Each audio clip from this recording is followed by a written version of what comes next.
നമസ്കാരം. പുതിയ സാമ്പത്തിക വർഷം 38,000 കോടി രൂപ കടമെടുക്കാൻ കേന്ദ്ര അനുമതി ലഭിക്കും.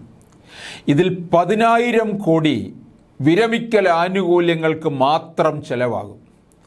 കിഫ്ബി ഫണ്ട് ഉൾപ്പെടെ സംസ്ഥാനത്തിൻ്റെ കണക്കിൽ ഉൾപ്പെടുത്തിയാൽ വായ്പാ പരിധി 25,000 കോടിയായി കുറയുമെന്നാണ് സൂചന. അടുത്ത സാമ്പത്തിക വർഷം വിരമിക്കുന്ന 1,00,000 സംസ്ഥാന സർക്കാർ ജീവനക്കാർക്ക് ആനുകൂല്യങ്ങൾ നൽകാൻ വകയില്ലാത്തതിനാൽ വിരമിക്കൽ പ്രായം ഉയർത്തിയേക്കുമെന്ന് സൂചന. വിരമിക്കൽ ആനുകൂല്യമായി മാത്രം 10,000 കോടി രൂപയെങ്കിലും കണ്ടെത്തേണ്ട ഗതികേടിലാണ് സർക്കാർ. കിഫ്ബി ഫണ്ട് ഉൾപ്പെടെ സംസ്ഥാന സർക്കാരിൻ്റെ കണക്കിൽ ഉൾപ്പെടുത്തിയാൽ വായ്പാ പരിധി 25,000 കോടിയായി കുറയുമെന്നാണ് സാമ്പത്തിക വിദഗ്ധർ നൽകുന്ന സൂചന. അങ്ങനെയെങ്കിൽ വായ്പയുടെ പാതിയും വിരമിക്കൽ ആനുകൂല്യങ്ങൾക്കായി മാറ്റിവെക്കേണ്ടി വരും.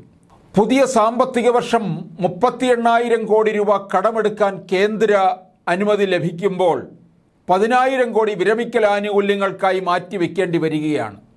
ഈ സാഹചര്യത്തിലാണ് വിരമിക്കൽ പ്രായം ഉയർത്തുന്നതിനെ പറ്റിയുള്ള ആലോചനയിൽ നിൽക്കുന്നത്.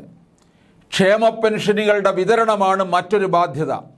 ഈ മാസം കൂടി കടന്നു പോകുന്നതോടെ ക്ഷേമ പെൻഷൻ കുടിശ്ശിക 6 മാസമാകും. അതായത് 4,800 കോടിയോളം രൂപ.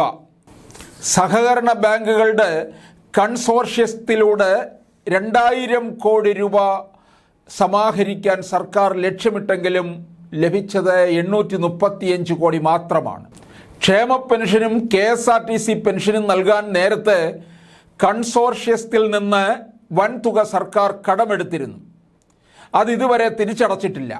അതിനാൽ സഹകരണ വകുപ്പ് മുഖം തിരിച്ചു.